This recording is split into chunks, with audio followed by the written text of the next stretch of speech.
거라사 광야에 귀신 들린 자를 고쳐주신 주님께서 배를 타고 가버나움으로 가셨습니다.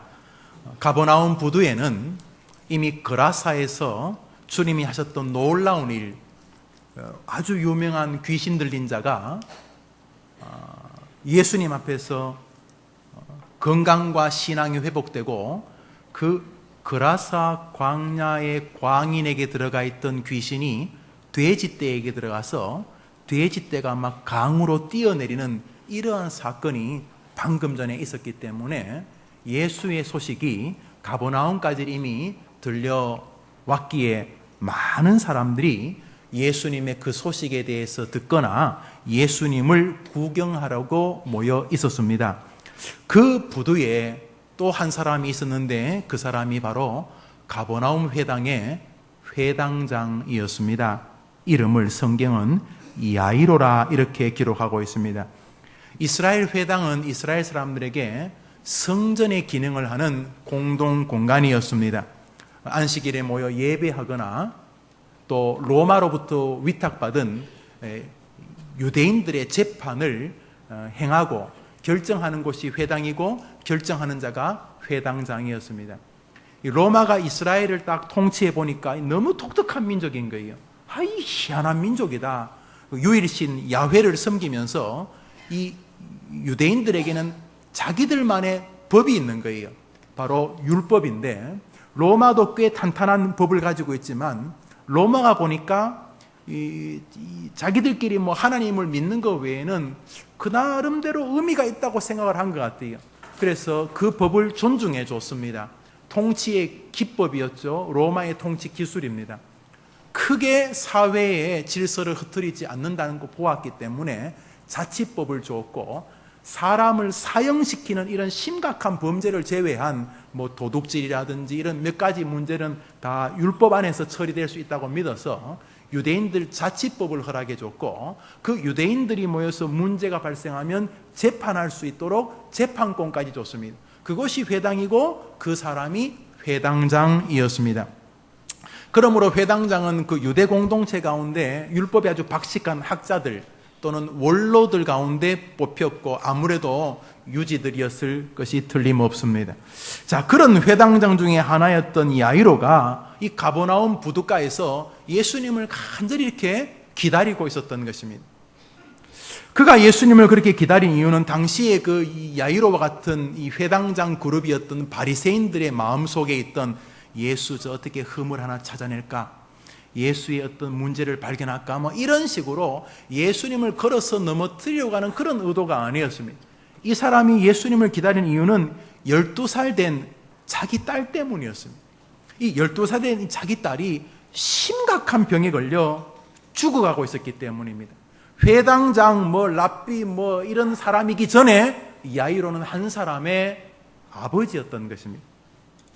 그가 딸을 살리기 위해서 별 방법을 안 썼겠습니까? 꽤 부자였고 유지였으니까 그 12의 혈루병 걸린 여인이 여러 해 동안 의사를 찾아다니면서 고치려고 하고 온갖 약을 쓰고 그런 괴로움을 겪었던 것처럼 아마 용하다는 의사는 다 찾아다니고 좋은 약이란 약은 다 구해서 아이를 먹여봤지 않겠습니까? 안 되었습니다. 딸은 시름시름 하더니 이제 그만 삶의 끝에 도달하고 말았습니다. 모든 의료진들이 손을 들었습니다. 더 이상 약을 구해와도 아이가 먹지도 못하는 지경에 빠졌던 것 같습니다. 그래서 마지막으로 찾아온 것이 예수님이었습니다. 누군가가 이 야이로에게, 이 회당장에게 예수님한테 한번 가보시지요 이렇게 말했는지도 모르겠습니다. 회당장이 그런 거 좋아하지 않고 또 예수와 별로 관계가 좋지 않은 바리새인 줄 알았겠지만은 회당장님 그럼 믿어봐야 본전 아닙니까?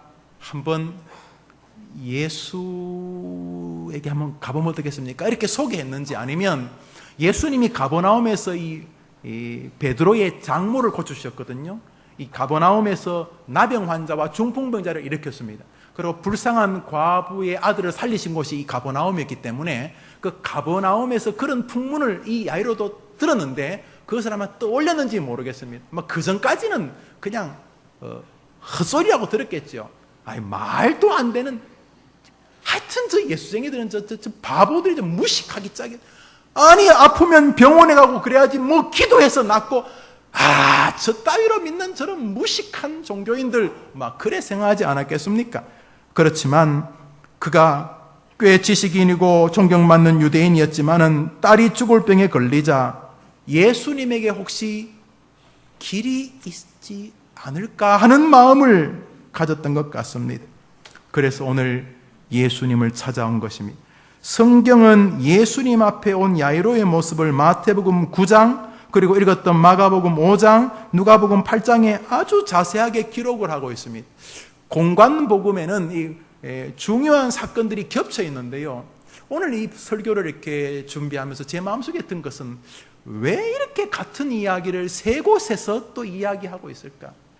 왜 같은 이야기를 사실 복음서가 뭐 별로 두껍지도 않은데 또 예수님이 하신 일이 그거밖에 없는 것도 아닌데 여기는 요거 쓰시고 저기는 저거 쓰시고 그러면 마태, 마가, 누가, 요한복음이 다 조금 다르면은 우리가 더 많은 예수님의 사역을 알 수 있을 텐데 몇 장 되지도 않는 복음서에 같은 사건을 똑같이 뭐 거의 비슷하게 왜 기록해뒀을까? 뭐 말만 조금 다르고 그저 약간 뭐 차이가 있지만 그 중심은 변하면 왜 이랬었을까? 이런 생각을 혼자 한번 해봤습니다. 물론 뭐 학자들은 중요하기 때문이다 이렇게 말을 합니다.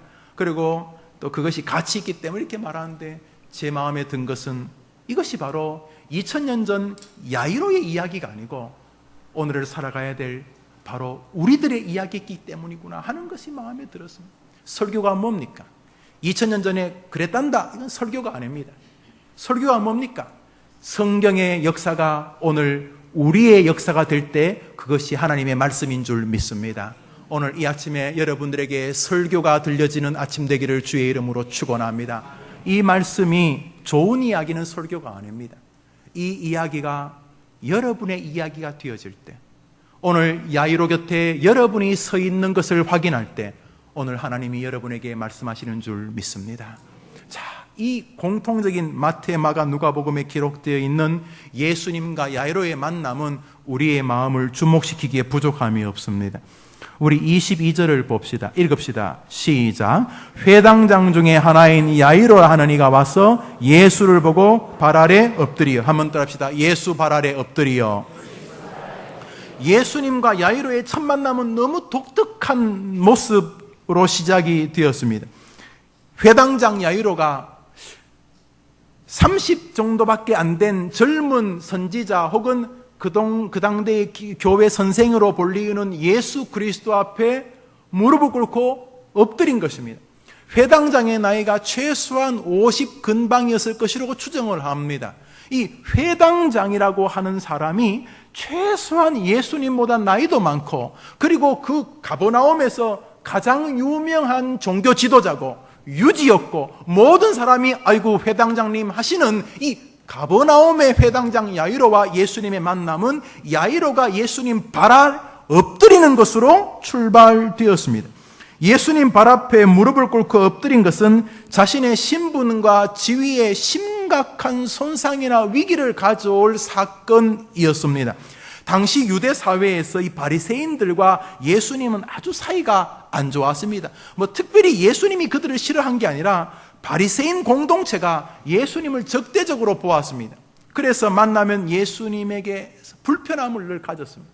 아니 저거는 바리새인들의 말입니다. 노상 창기들하고 어울려 다니고 먹기를 탐하고 그러고 뭐 자기가 뭐 하나님에 대해서 되게 아는 척하고 저게 뭐야? 젊은 거지 같은 것들 데리고 다니면서 하나님 욕이나 먹이고 말이지 또 건방스럽게 하나님을 아빠 그러고 저건 되먹지 않은 저건 이단 같은 것이야 막 그러면서 이 유대인들 특히 이 바리새인들이 아주 모질게 예수님을 대하는 그 중에 한 사람이 야이로였습니다. 생각해 보십시오. 어제까지 야이로가 자기들하고 모여가지고 예수님에 대해서 흉을 보고 하다가 갑자기 그 자리에서 예수님 정말 훌륭한 분입니다. 정말 탁월한 분입니다. 그러면 왕따 당하겠습니까? 근데 그 정도가 아니었습니다. 야이로가 예수님 만나고 그 앞에 무릎을 꿇고 엎드린 것입니다. 야이로는 자기 딸만 살릴 수 있다면 모든 것은 별로 중요하지 않게 되었던 것이 틀림없습니다. 그는 자기의 12살 된 딸만 살아날 수 있다면 자기가 당할 수 있는 모든 것은 다 당할 준비가 되어 있었던 것입니다. 예수님 앞에 엎드리는 야이로의 모습에서 어디에서도 교만을 찾을 수가 없습니다. 그것은 전적인 내려놓음입니다.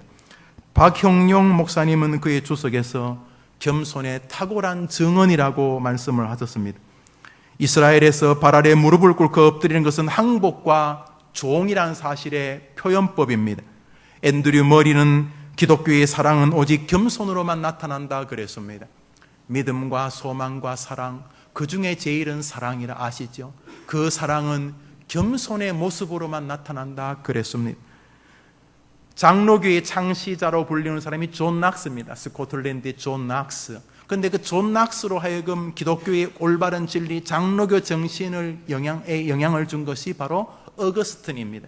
이 어거스틴이 말했습니다. 기독교의 최고의 덕목이 무엇이냐고 묻는다면 저는 첫 번째로 겸손이라고 말할 것입니다.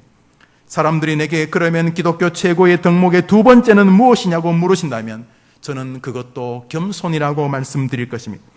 사람들이 내게 기독교의 최고의 덕목이 세 번째로 무엇이냐고 물으신다면 저는 그것도 겸손이라고 말씀드릴 것입니다 라고 말했습니다.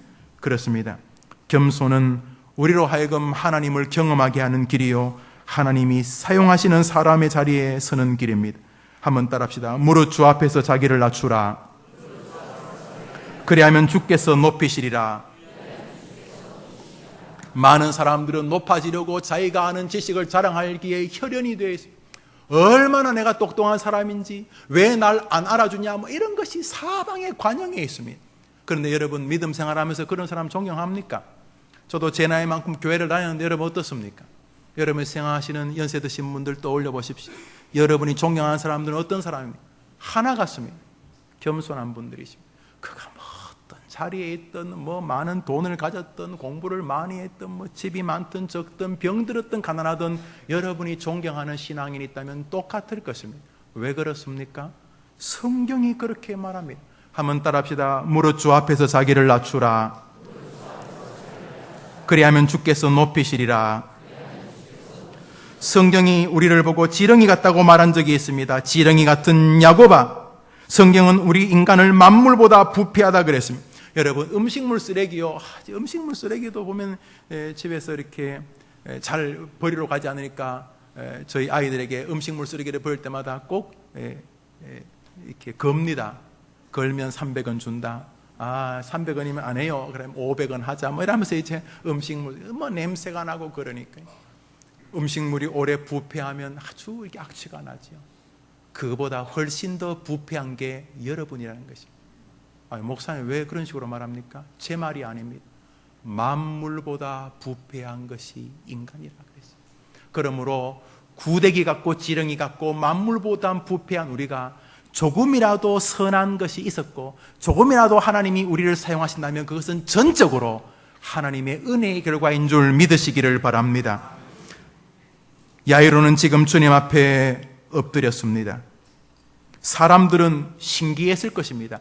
아마 조금 전까지는 가버나움에 오신 예수님이 그 그라사 광야에서 귀신 들린 사람 고치고 돼지 수천 마리에게 귀신이 돼가지고 야 돼지가 막 강으로 뛰어드는데 장관이었다 뭐 그런 이야기 하다가 모든 사람이 다 아는 가버나움의 회당장이 예수님 앞에 엎드리자 주제가 확 바뀌었어요. 야 볼만한 거 생겼다. 저 회당장 어른 아니야? 저 왜 저러는 거야? 모든 사람의 눈이 그 모습에 있었을 것입니다. 그러나 회당장은 다른 사람의 눈에 지금 아무런 관심이 없었습니다. 회당장의 관심은 예수님이었기 때문입니다. 그는 예수님 앞에 엎드렸습니다. 그는 자기가 할 수 있는 최고의 겸손을 떠올리는 것이 그 행위였던 것 같습니다. 어떻게 하면 겸손한 모습이 될까? 두 손을 모으고 있을까? 입을 꼭 다물고 있을까? 눈을 척 밑으로 깔까? 야이로가 한 최고의 겸손은 예수님 앞에 무릎을 꿇고 엎드리는 것이었던 것입니다. 예수님께서 야이로를 보셨습니다. 한번 따라합시다. 겸손과 여호와를 경외함의 보응은 재물과 영광과 생명이니라. 여러분, 겸손은 존귀의 앞잡입니다. 성경이 그렇게 말하니 여러분이 겸손한 길에 서서야 합니다. 어려움에 문제가 있습니까?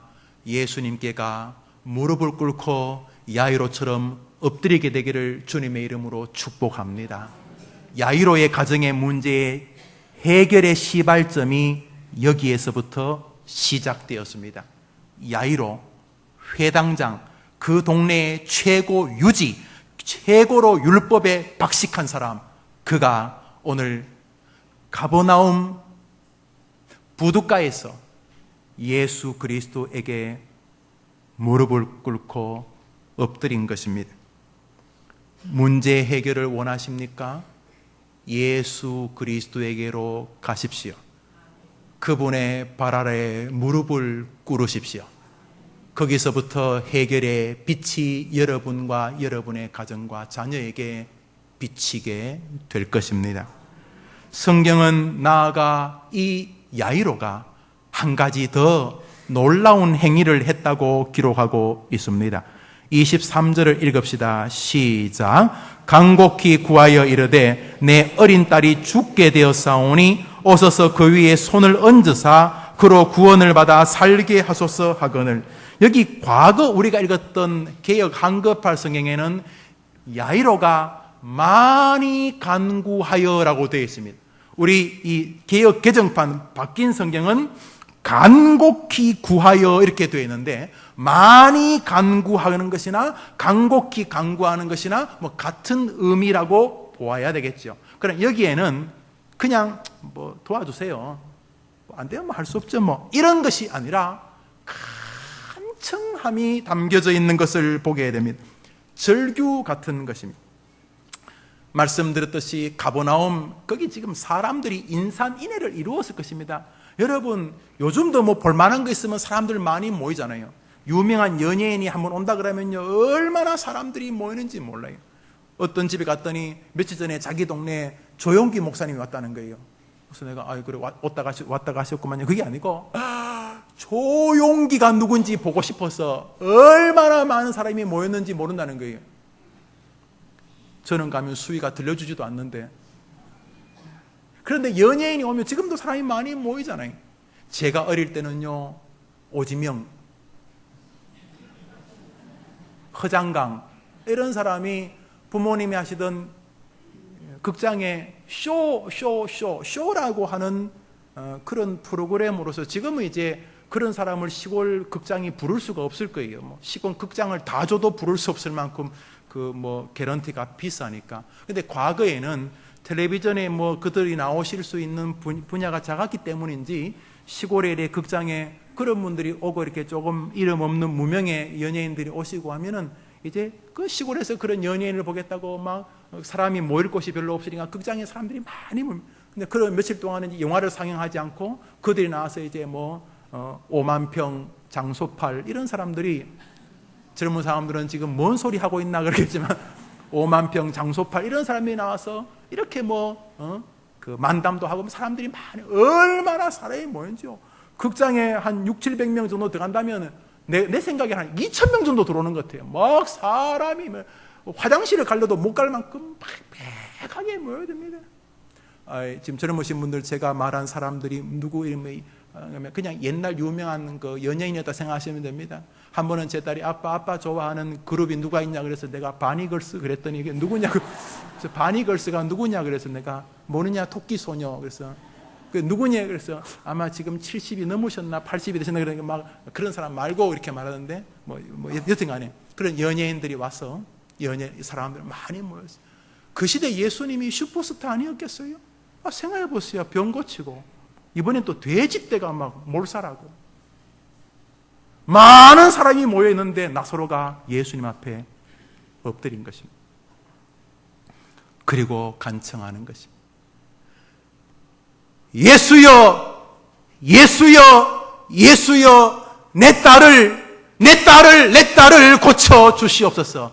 많이 간구하여, 간절히 간구하여. 오늘 이 본문 속에서 예수님이 이 야이로의 간청에 먼저 귀를 즉각적으로 기울이시지 않았다는 느낌을 받게 됩니다.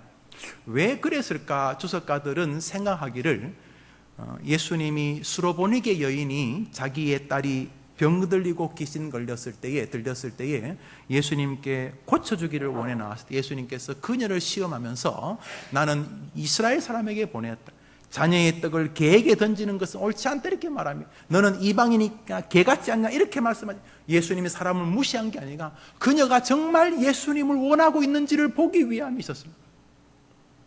그녀가 뭐 이따위야. 예수가 지도자라면 사람 인간이 돼야지. 사람 차별하나? 그러고 간 것이 아니고 그녀가 뭐라 그랬습니까? 맞습니다. 저는 개입니다. 그렇지만 개는 주인의 상에서 떨어지는 부스레기는 먹을 수 있지 않습니까? 좋은 거는 목사님, 장로님, 집사님 다 하시고 부스레기, 예수님의 은혜의 부스레기라도 저는 주시면 좋겠습니다. 그러자 주님께서 네 믿음이 크도다 하고 그 딸을 고쳐주셨습니다. 아마도 그런 것처럼 이 나사로의 믿음을 다시 한번 점검해 보시기 위함이 아니셨는가 이렇게 주석가들이 말하는데 일부분 일리가 있다고 생각을 합니다. 그러나 정확히 모르겠어요. 여튼간에 이 야이로가 간절히 간곡하게 예수여 예수여 예수여 내 딸이 병 걸렸으니 살려주십시오. 고쳐달라고 우리 집에 와서 그 아이를 좀 살려달라고 막 호소합니다. 여러분 2000년 전으로 가보십시오. 여러분이 야이로라고 한번 생각해 보십시오. 여러분은 사람들 앞에 이미 나오면서 아이고 회당장님도 이런 거 구경하러 오셨습니까? 아이고 회당장님은 예수 별로 안 좋아하는 줄 알았는데요. 신소리 하거나 냉소의 말도 들었고 혹은 사람들이 나면서 상석을 비켜줬는지 모르겠어요. 아이고 회당님 이리 오시죠. 여기가 예수 오는 거 잘 보입니다. 사람들이 다 인사하는 회당장이 예수 앞에 엎드렸다고 생각을 해 보십시오. 여러분이 한번 잘 생각해요. 여러분이 야이로라고 생각합시다. 많은 그저 그런 사람들이 모였는데 회당장이 예수님 앞에 엎드렸어. 체면이고 위신이고 다 뒤로 하고 이제 잠시 후에 만날 그 회당장 공동체에서 따돌림을 당하고 조롱을 받을 것도 별로 안 중요하고 오직 하나 예수여 예수여 내 딸을 고쳐달라고 간곡히 부르짖고 있는 여러분의 모습을 생각해 보십시오. 이것이 그의 인생이 성경이 되게 하였습니다. 성경의 역사와 기독교 역사를 보십시오. 하나님께서 복 주신 사람들은 모두가 간청하는 사람들이었습니다. 하나님 주세요. 뭐 안 주시면 뭐 내가 신학교까지 졸업했는데 뭐 안 주시면 이빨이 없으면 잇몸으로 목회하죠. 이런 사람에게 은혜 주신 적이 없습니다. 하나님이 도와주시기를 원합니다. 하나님이 이 목회를 도와주시기를 원합니다. 하나님이 내 아이를 도와주시기를 원합니다. 내 인생을 도와주시기. 벌써 40이 되었습니다. 벌써 60이 되었습니다. 벌써 70이 80이 되었습니다. 주님 하나님이 도와주시기를 바랍니다. 믿음의 사람들은 다 간청하는 사람들이 아니었습니다. 여러분이 생각하는 기도의 어머니가 누굽니까? 한나가 하나님께 어떻게 등장합니까? 그녀는 간청하는 사람. 한나의 기도가 저는 고매하다고 생각하지 않습니다. 한나의 기도는 여러분의 기도들보다 덜 고매합니다. 여러분들 오늘 우리 선교사님을 위해 기도하고 또 나라를 위해 한나의 기도는 자기를 위한 기도. 아니 정확히 말하면 남은 자식이 있는데 자기는 자식이 없으니까 하나님 내게도 아들 달라고 하는 기도입니다. 그런데 하나님의 그 간청을 들으시고 그 아이를 하나님이 한나가 기도하는 것보다 더 놀랍게 사용하셨습니다. 할렐루야. 야곱의 기도는 야복강에서 하나님하고 씨름하는 기도 어떤 데 세계 평화를 위해 기도했습니까? 선교지에 보내주시옵소서 그런 게 아닙니다. 야곱의 기도는 자기가 거짓말해서 자기를 죽이러 오는 형에게서 어떻게 해서든 좀 살게 해달라는 기도예요. 기도할 때 간절한 어떤 그런 준비도 있으니 곤모술수로 자기가 별로 좋아하지 않는 사람들 다 이렇게 순서대로 내보낸 다음에 자기는 그것도 두려워서 떨면서 야복강에서 몸부림치다가 그 간청의 기도 속에서 이 야곱이 이스라엘로 변하는 은혜를 받게 되었습니다. 다윗의 기도요, 엘리야의 기도요, 바울의 기도요, 모세의 기도, 조지 뮬러의 기도, 손양원의 기도, 이용도의 기도, 여러분이 아는 모든 탁월한 믿음의 사람들은 간절히 기도하는 사람들의 모습에서 발견되어지는 것을 여러분이 아실 것입니다. 유다왕 히스기야가 병들어 죽게 되었을 때에 드린 기도가 뭡니까? 이사야가 당신 끝났다 이렇게 말할 때 뭐 끝났으면 할 수 없지 뭐 이런 것이었습니까? 그는 모든 것을 전폐하고 벽을 향하여 하나님 앞에 살려주시기를 간청했을 때 하나님이 히스기야의 기도를 들어주셨습니다. 히스기야에게 하나님께서 아수르의 사네립이 군사 18만 5천 명을 데리고 성을 둘러쌉니다. 그리고 한 장 편지를 써, 편지 내용은 하나님과 이스라엘을 조롱하는 내용의 편지입니다. 그 편지를 받아들고 히스기야가 뭐 했습니까? 이런 싸가지 없는 편지 이랬습니까? 그거 들고 성전에 올라갔습니다. 그리고 하나님 하며 간청하여 메어 달리기 시작했습니다. 밤이 맞도록 기도하고 그 간청의 기도가 끝나 새벽엔 성 밖에 나가보니 하나님이 히스기야가 밤이 맞도록 간절히 기도하는 동안 18만 5천 명의 아수르 군대를 송장으로 만드셨습니다. 간절히 기도하는 여러분들에게 희망의 길이 놓여 있는 줄 믿으시기를 주의 이름으로 축원합니다. 사도 바울은 그래서 우리에게 쉬지 말고 기도하라고 기도의 낙심의 요소를 제어하라고 말했고, 사무엘은 아예 기도를 쉬는 것은 죄라고 말했습니다. 여러분, 간절한 기도, 거듭하여 드리는 기도, 간청하는 기도, 많이 드리는 기도를 무식한 기도라고 생각하시면 안 됩니다. 초기 한국교회의 큰 부흥사 중에 한 분이었던 이성봉 목사님은 기도하다가 자신이 불에 타 없어지는 같은 뜨거운 간구의 체험이 있어야 하나님의 은혜를 조금이라도 경험할 수 있다 그랬습니다. 저는 이 말이 참 아름답다고 생각을 합니다. 기도하면서 자기 몸이 지금 자기가 기도하는 것에 다 타버리는 같은, 정말 기도하면서 주님 그리스도의 그 은혜의 불로 자신이 타버리고 자신은 이 잿더미 같은 그냥 먼지 같은 존재라는 것을 경험할 때 비로소 은혜의 세계를 조금이라도 체험할 수 있다는 이 어른의 말은 정말로 실존적인 자신의 간증이라고 저는 생각을 합니다. 우리 교회 여름 수련회 강사로 오셨던 김남준 목사님과 식사를 하다가 김 목사님이 제게 이런 질문을 하셨습니다. 김 목사, 간절함이 없는 기도를 성경이 기도라고 말해? 이렇게 물었습니다. 기도는 기도 아닙니까? 여러분, 아침에 밥 먹을 때 하나님 아버지 도와주시옵소서, 도와주시옵소서 하기 전에 벌써 숟가락이 이렇게 들어지는 그런 기도가 아닌 건 아니죠. 그러나 성경에서 그런 것을 기도라고 말한 적이 있어? 이렇게 물었었습니다. 예, 있습니다.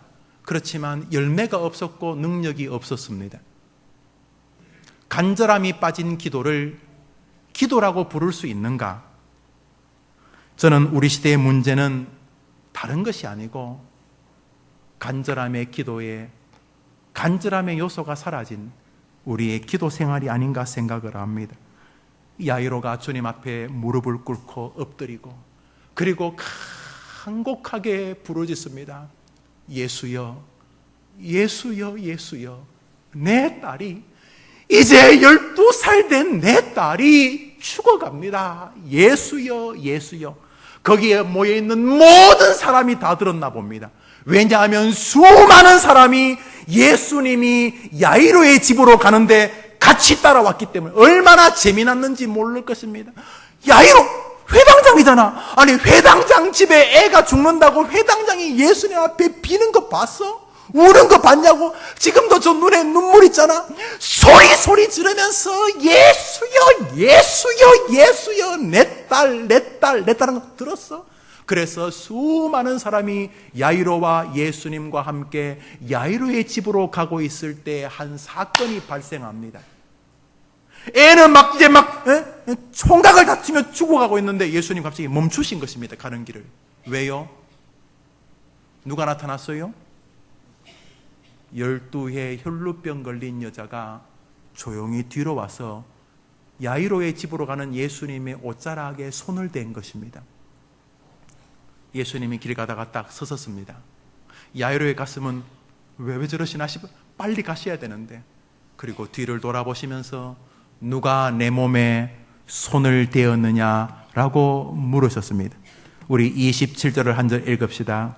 27절입니다. 27절 시작. 예수의 소문을 듣고 무리 가운데 끼어 뒤로 와서 그의 옷에 손을 대니, 이 여자가 예수님의 옷자락에 손을, 그래서 주님이 딱 섰습니다. 누가 내 몸에 손을 대었느냐. 그랬더니 사람들이, 제자들이, 예수님 지금 몇백 명인지 몇천 명인지도 모를 사람이 우르르 가는데 누가 예수님 못 만진지 어떻게 합니까? 지금도 예수님하고 대여섯 명이 이 손을, 몸을 대고 있고.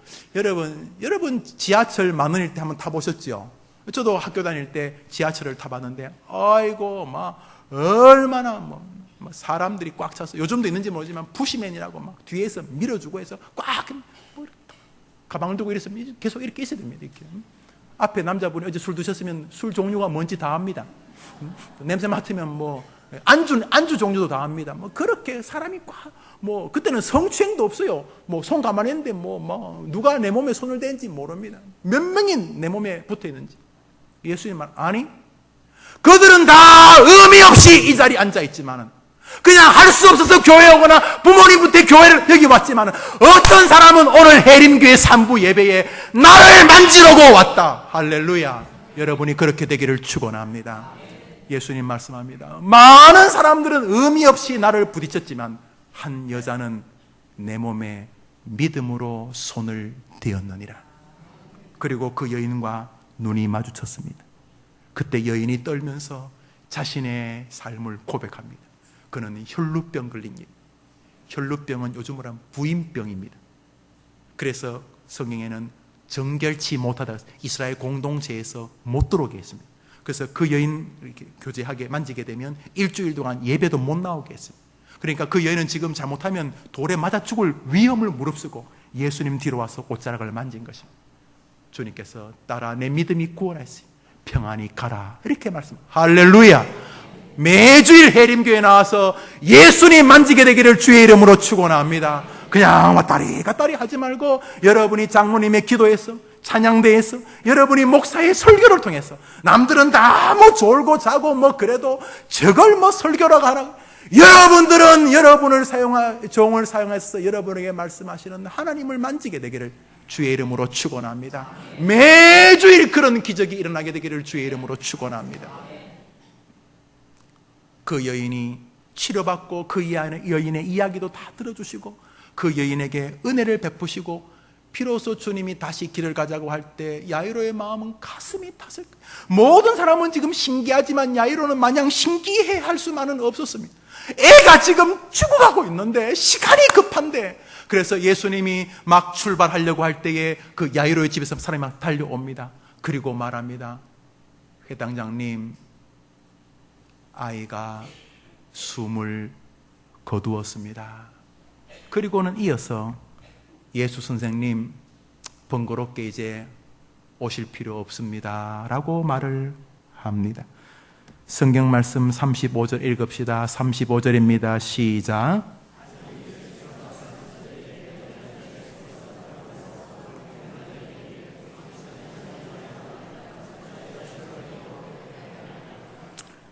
회당장의 집에 사람들이 와서 회당장에 이르되 당신의 딸이 죽었나이다. 어찌하여 선생을 더 괴롭게 하나이까. 다른 성경에는 예수여 더 이상 오실 필요가 없나이다. 그럼 같은 말이죠. 생각해 주네요. 아이는 죽었으니 끝난 거고 이제 예수님 오시면 할 거 없으니까 괜히 번거롭고 죽은 시체에 붙잡고 할 것도 아니까 그냥 돌아가시면 서로 좋겠습니다. 이렇게 말을 했습니다.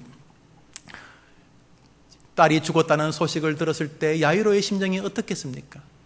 예수님 앞에 와서 무릎을 꿇고 엎드리고 그 많은 사람 앞에서 예수 앞에 눈물 뿌리며 간절히 간구했는데 죽어버린 것입니다. 끝난 것입니다.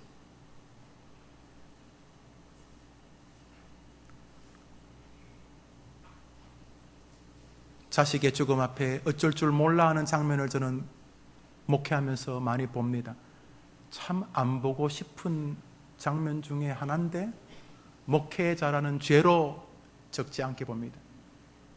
제일 먼저 무슨 말을 해야 될지 모릅니다. 하나님 믿지만, 이거 너무 죄송한 말씀입니다. 제가 이렇게 많이 후회하거나 오래 뭘 담고 있는 스타일이 아닙니다. 저는 끝이다 그러면 보통 끝입니다. 끝났다 그러면 끝난 거예요. 그런데 자식이 죽은 부모를 만나면 죄가 끝이 안 납니다. 계속 그것이 원망 비슷해집니다. 목사를 시켜 놨으면 이렇게 안 돼야 되는 거 아닙니까? 하나님, 이런 식으로 말이죠. 죄송합니다. 그렇지만 정직한 고백입니다. 제가 살면서 목회에 별의별 일이지만 다 그냥 별 것들 아니에요. 그러나 자식이 죽는 것을 지켜보는 부모를 보는 목사는 너무너무 괴롭습니다. 야이로의 심정이 지금 그거 아닙니까? 딸이 죽었습니다. 그리고는 그 안에 절망이 몰려왔을 것이고, 동시에 제가 야이로는 아닙니다만 예수가 원망스러웠을 것입니다. 조금 전까지 사람들에게 미친 척까지 한 것 아닙니까? 엎드리고 절하고 절규한 거 아닙니까? 이 유대 공동체에서 완전히 따돌림을 당할지도 모를 그 일을 벌려놓았습니다. 그런데 죽어버린 것입니다. 더군다나 예수가 그 12의 혈루병 걸린 여인하고 시간 보내는 바람에 더 일이 이래 된 것입니다. 이럴 줄 알았으면 임종이라도 지켜볼 걸 안 그랬겠습니까? 저는 그랬을 것 같습니다. 마음 한구석에 후회와 절망의 바람이 쫙 스치고 지나가려는 것을 예수님이 보신 것 같습니다. 그 순간 예수님이 야이로에게 말씀하셨습니다. 한번 따라합시다. 두려워 말고, 여러분 크게 보세요. 두려워 말고 믿기만 하라. 그리하면 너의 딸이 구원을 얻으리라. 믿음 아멘 해보십시오. 예수 그리스도는 죽은 자도 살리는 줄 믿습니다. 우리가 다 예수 안 믿고 죽은 시체들 아니었습니까? 나 잘났네 이런 사람 아니에요. 그런데 예수님이 죽은 우리를 천국의 백성으로 살리신 줄 믿습니다. 예수님께서 야이로가 절망에 빠지려고 할 때에 멈추셨습니다. 절망에 빠지면 나도 일 안 한다 이런 뜻이죠. 네가 절망하면 역사 안 일으킨다. 예수님께서 자신의 고향 갈릴리에서는 그들이 믿지 않음으로 기적을 행하지 않으셨다 그랬습니다. 네가 절망하고 의심하면 내가 가도 헛일되니까 두려워 말고 나 예수를 믿기만 하라. 할렐루야. 야고보서는 말합니다. 의심하면서 기도하는 사람은 받을 줄 생각하지 마라. 예수님이 야이로에게 말씀하시자 야이로는 묵묵히 주님을 인도합니다. 자신의 집으로. 예수님이 야이로의 집에 도착하니 통곡 소리는 더 크게 들립니다. 헌화하는 소리, 소란스러운 소리 들립니다. 왜냐하면 전문 장례식 업자들이 왔습니다. 요즘으로 말하면 상조회사인데요. 우리나라의 그 장례는 다 달라요. 저 강원도가 다르고요, 경기도 좀 다르고, 또 경상남북도 다르고, 전라남북도, 충청도가 다릅니다. 어떤 곳은 관체로 묶고, 어떤 데는 또 관뚜껑을 열고 탈관하기도 하고, 또 어떤 데는 시신만 묶기도 하고, 여러 종류의 방법이 다 다릅니다. 또 장례식 법차 방법도 달라요. 저 강원도 쪽으로 가니까 장례식장에 문어를 꼭 내야 된다 이렇게, 그게 무슨 강원도 법에 나오나 봐요. 그래서 문어가 있어야지 장례식이다. 또 이렇게 호남, 특히 전남 쪽으로 가면 그 홍어를 꼭 내, 홍어를 이렇게 내서 장례 절차가 있는데, 이스라엘의 장례법 중에 하나는 비록 가난하더라도 사람이 죽으면 전문적으로 장례를 치르는 사람, 피리 부는 사람과 고가는 사람을 반드시 장례식에 데려와서 그들이 장례식 분위기를 열어날 동안 슬픔과 비애로 이끌어줘야 된다는 이런 불문율 같은 게 있었답니다. 그래서 아무리 가난한 사람도 피리 부는 사람 한둘과 2명 이상이라도 피리 부는 사람과 이 고가는 사람들, 여성들인데 그런 사람을 돈 주고 사와가지고 장례식 내내 슬픔의 곡조가 흐르도록 했다는 것이죠. 그런 사람들은 이제 죽음의 전문가, 장례 전문가입니다. 예수님께서 집에 들어가니까 벌써 그들이 막 장례 분위기를 쫙 만들고 어이 하면서 막 우는 것입니다. 그때 예수님께서 한 번 더 말씀하십니다. 아이는 죽은 것이 아니고 자는 것이니 두려워 말고 믿기만 하라. 이렇게 말씀하셨습니다. 한 번 더 말씀하신 이유는 야이로 앞에서 기적을 베푸고 당신의 능력을 베풀기 전에 야이로의 불신이 예수님의 사역을 방해하지 않기를 원하셨던 것이 틀림없어 보입니다. 그 순간 옆에 있던 사람들이 비웃었다 이렇게 성경은 말하고 있습니다. 39절을 제가 읽을 테니 여러분이 40절 읽으십시오. 들어가서 그들에게 이르시되 너희가 어찌하여 떠들며 우느냐? 이 아이가 죽은 것이 아니라 잔다 하시니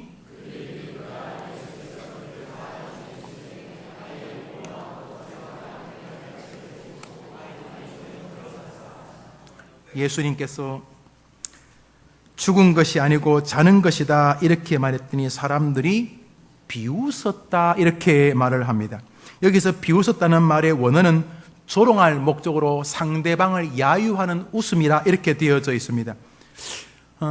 이들의 비웃음에는 일말의 정당성이 있습니다. 우선 이들은 이 죽음 장례 전문가 아닙니까? 아이가 죽은 걸 확인 안 했겠습니까? 코 이렇게 보고 또 코에 이렇게 귀를 대보고 맥박을 짚어보고 눈을 열어보고 가슴에 손을 대보고 죽은 것입니다. 벌써 죽음의 기운이 쫙 올라옵니다. 죽은 것입니다. 뒤척여도 보고 허리 밑으로 손도 넣어보고 죽은 것입니다. 덮었습니다. 죽은 지 벌써 시간이 흘렀습니다. 아니 우리가 죽은 거 산 거 모릅니까? 죽었습니다. 아이는 미동도 안 합니다. 죽었습니다. 죽음의 기운이 눈과 코로 나타납니다. 죽었습니다. 그런데 젊은 예수라는 사람이 와가지고 죽은 게 아니고 잔다 그러니까 얼마나 웃겼겠습니까? 30대 30 정도밖에 안 된 사람이 마치 자기가 마치 죽은 자를 살릴 수 있는 것처럼 죽은 게 아니고 잔다 야유했습니다. 그들이 그렇게 말하는 것은 그들의 경험에, 그들의 교육에, 그들의 상식에 예수의 말이 온당치 않았기 때문입니다. 주님이 말씀하시니 그들이 비웃더라. 2000년 전이나 지금이나 교회를 비웃는 사람은 언제나 가득합니다. 그들은 언제나 예수를 비웃습니다. 여러분, 세상이 여러분을 결국 인정할 것이라는 것은 착각입니다. 세상은 언제나 그리스도를 비웃습니다. 결정적으로 예수 믿으면 천국 간다는 거 그들에겐 비웃음거리입니다. 기도하면 응답하신다. 비웃음거리입니다. 예수 안에 서로 위로하고 격려, 비웃는 것입니다. 약육 강식의 세계에서 그들의 논리와 상식은 기독교를 비웃게 할 수밖에 없는 것입니다. 그때 예수님께서 그들을 꾸중하시며 내어 쫓으셨습니다. 성경에서는 내어 쫓으시고라고 되어 있는데 우리 한번 읽어보도록 하겠습니다. 40절 한 번 더 읽읍시다. 시작. 그들이 비웃더라. 예수께서 그들을 다 내보내신, 여기 예수님이 그 비웃는 자들을 다 내어보내시고 예수님의 믿음을 기대하는 부모와 자기와 함께한 제자들만 데리고 달리다굼 하시려고 아이 있는 곳으로 가셨다고 되어 있는데, 같은 병행 본문인 마태복음 9장에는 예수님이 그들을 향해 나가라고 명령하셨다고 기록합니다. 예수님은 단호하고 강력하게 불신자들을 은혜의 자리에서 내어 쫓으셨습니다. 우리는 믿음의 길을 걷는 동안 예수님의 이러한 삶의 태도가 영적인 세계라는 것을 볼 수가 있습니다. 여러분, 이 불신과 믿음이 병행하지 못합니다. 그래서 말씀드렸듯이 의심하는 자는 받을 줄 생각 말하고 이렇게 말함으로써 여러분의 이 언어 생활이 끊임없는 불신적이면 영적인 능력은 나타나지 않습니다. 여러분이 교회도 다닐 수 있고 세례도 받을 수 있습니다만, 여러분이 예수님 그런 거 하실 수 있겠어? 예수님 그런 것을 해. 예수님이라고 다 되는 거야? 이런 식의 의식은 여러분이 지혜로운 의식이 아니고 주님이 내어 쫓으실 의식이라는 것이죠. 많은 사람들은 오늘도 세상의 가치관으로 상식을 들먹거립니다. 우리가 상식을 무너뜨릴 필요까지 없겠습니다만 우리에게는 예수 안에서의 믿음이 중요합니다. 믿으면 아멘 해보십시오. 예수님은 그런 모든 불신의 믿음의 사람들을 내어 쫓으시고 야이로의 딸에게로 가셨습니다. 그리고는 그 죽은 아이의 손을 붙잡으시고 말씀하셨습니다. 달리다굼, 죽은 자여 소녀여 일어나라. 예수님께서 여러분의 고통의 문제에 손을 대고 달리다굼 하실 수 있도록 믿음의 한 주간 되기를 축원합니다. 우리 각자에게는 아픈 문제가 있습니다. 야이로에게는 죽어가는 딸이었고 가난한 분에게는 빈궁이 그것일 것입니다. 직장을 간절히 찾고 있는 사람에게는 아직까지 없는 직장이 그것일 것이고, 부모님이 일찍 돌아가신 분에게는 따뜻한 부모의 사랑이 그것일 것입니다. 가족 간의 불화나 형제 간의 불화가 있는 사람은 바로 그것이 아픈 상처일 것입니다. 끊임없는 열등감 속에서 오늘도 돈을 보고 공부를 하지만은 열등감에서 벗어나지 못하는 인생관이 있다면 그것 또한 그에게 죽어가는 야이로의 딸일 것입니다. 각자에게는 야이로의 딸과 같은 약한 영역이 있습니다. 문제를 해결하고 싶으십니까? 여기 길이 있습니다. 야이로의 길입니다. 예수 그리스도에게로 가십시오. 그분의 발 앞에 엎드리십시오. 예수님만 해결자라고 간곡히 간절히 많이 예수님이 기도한다고 인정하실 때까지 일어서지 마시고 간구하십시오. 그리고 주님의 말씀에 귀를 기울이십시오. 그리고 그 말씀을 인내로 기다리십시오. 하나님께서 죽은 딸과 같은 여러분의 문제에 역사하시는 주님인 것을 보시게 될 것입니다. 2000년 전 야이로의 사건이 오늘 이 시대 여러분의 사건인 것을 체험하게 되실 것입니다. 말씀을 맺으면서 이 전도 사역을 잠시 생각하려고 합니다. 10월 19일은 전도하려고 합니다. 어려우시죠? 그러나 전도하고 싶으시죠? 한번 제가 전도하고 싶으시죠? 그러면 여러분 듣기 싫어도 예라고 대답해 주십시오. 전도하고 싶으시죠? 예수님 명령하셨으니까 빈말이라도 예라고 해야 돼. 예수님의 유일한 유언은 하나입니다. 땅 끝까지 이르러 내 증인이 되어달라는 것이 지상명령입니다. 전도하고 싶으시죠? 그러면 어떻게 전도합니까? 야이로의 방법입니다. 전도하고 싶은 그 사람을 가슴에 품고 예수님 앞에 엎드리십시오. 예수님 앞에 가십시오. 예수님, 저 죽어가는 내 친구, 내 아들, 내 부모님을 예수 믿을 수 있도록 예수님이 그 사람에게 찾아가 달라고 부르짖으십시오. 할렐루야. 그리고는 여러분이 전도할 사람에게 예수님이 가셔서 손잡고 달리달고 해달라고 여러분이 믿고, 그리고 예수님은 능히 그 사람을 전도할 능력이 있다는 확신을 가지고 하나님께 기도하는 것을 쉬지 마십시오. 그러므로 여러분은 전도할 사람이 갖고 예수님이 여러분을 살릴 수 있다고 말해주시고 예수님께 가서는 그 사람을 찾아가 달라고 간구하십시오. 도중에 사람들이 방해할 것입니다. 안 돼. 그 사람은 전도 안 돼. 그 사람 안 믿어. 또 그 사람 말하고 나는 교회 체질이 아니야. 나는 예수 체질이 아니야. 이 사람아, 나한테 힘 빼지 말고 내가 딴 사람 소개해 줄게. 딴 사람 전도해. 아무리 그렇게 방해해도 정말 그 사람을 전도하고 싶다면 야이로처럼 포기하지 마십시오. 사람들이 안 된다고 할 때 안 되는 게 어디 있습니까? 예수님이 그 죽어가는 사람에게 예수 믿도록 일어나라 하면 믿게 되는 줄 믿습니다. 사랑하는 여러분, 인생 만사가 그렇습니다. 문제가 있으면 예수님께로 나와야 하는 것입니다.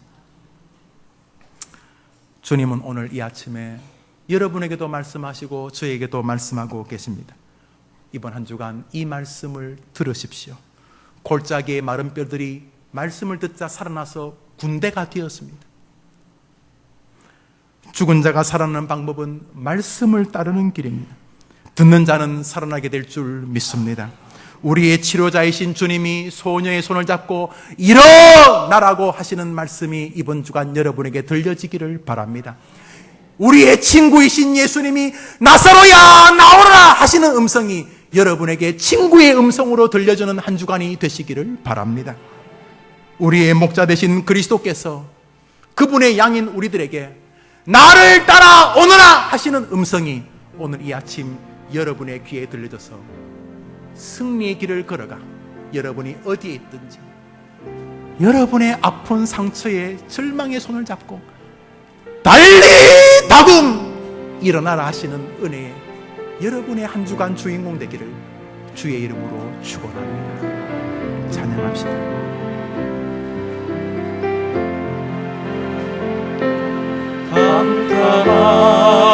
깜깜한 인생길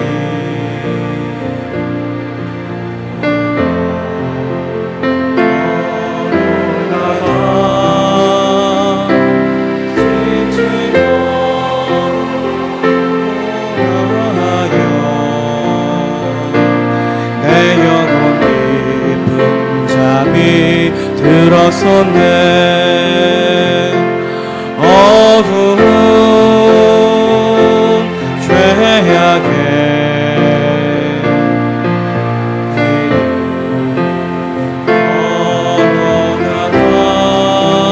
걸어가다 사랑으로 죽이려 내 영혼이 잠이 들었었네.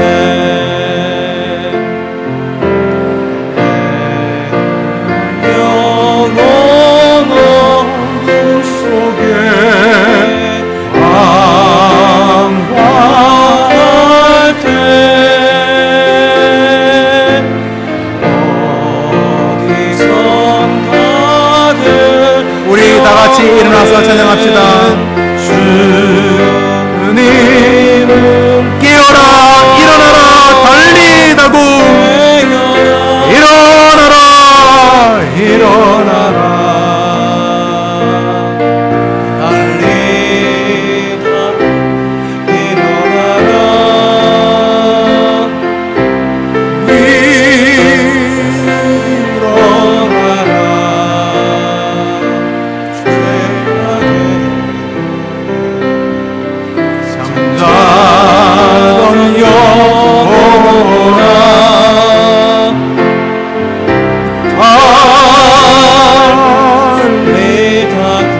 깨어라 일어나라 일어나 오르라 어둠은 물러가고 우리 한 주간 달리다굼 할 수 있는 신앙으로 살아봅시다.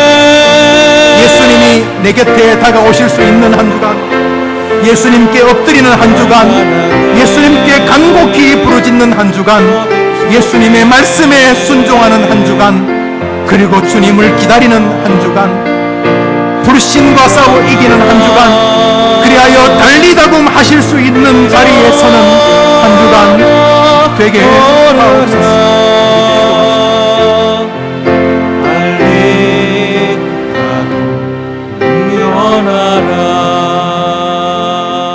같이 눈을 감습니다. 야이로가 끝났어요, 오지 마세요 그랬으면 어떻게 되었을까요? 그 여자아이는 그것으로 마지막이 되었을 것이고, 야이로의 집은 죽을 때까지 슬픔이 떠나지 않는 가정이 되었을 것입니다. 그렇지만 야이로는 주님의 말씀을 따랐습니다. 모든 사람이 끝났다고 비웃었을 때도 그는 예수님을 딸아이 앞에 세울 수 있게 믿음으로 붙잡았습니다. 드디어 예수님이 그 죽은 아이 앞에 섰습니다. 달리다굼 소녀야 일어나라.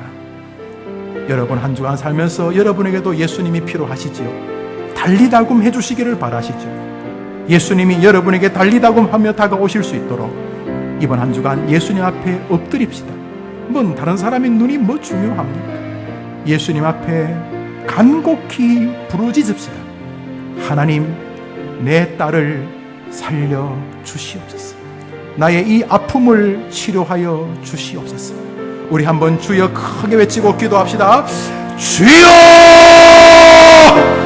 2000년 전 가버나움 바닷가에서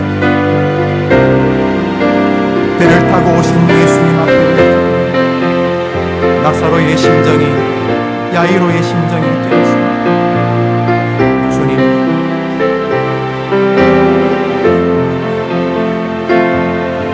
우리 성도들에게는 야이로의 딸과 같은 아픔이 있습니다. 병으로 본인이 괴롭거나 자녀가 괴롭고 눈물 지을 만한 슬픔으로, 가난으로, 고통으로, 가족 간의 깊은 반목과 상처로, 영적으로 번역시키고 육적으로 번역시키고 내게도 달리다굼의 은혜가 필요합니다. 주님 앞에 서서 무릎을 꿇고 주 앞에 엎드리어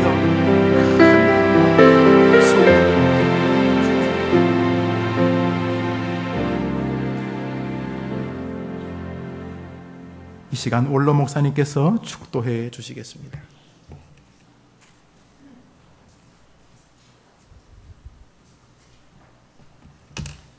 예수 그리스도의 은혜와 전능하신 하나님 아버지의 크신 사랑과 늘 우리 가운데 계셔서 동행해 주시는 성령님의 위로하심과 교통하심이 신분과 직위와 경험과 모든 것을 내려놓고 딸의 아픔과 딸의 죽음을 내다보면서 길은 하나밖에 오직 예수 그리스도의 발 앞에 엎드려 겸허한 자세로 간곡히 간구할 때만 길이 열려진다는 확신을 가지고 믿음을 가지고 엎드렸던 이 야이로를 배우기를 원하는 모든 성도들 위해 이제로부터 영원토록 함께 있을지어다.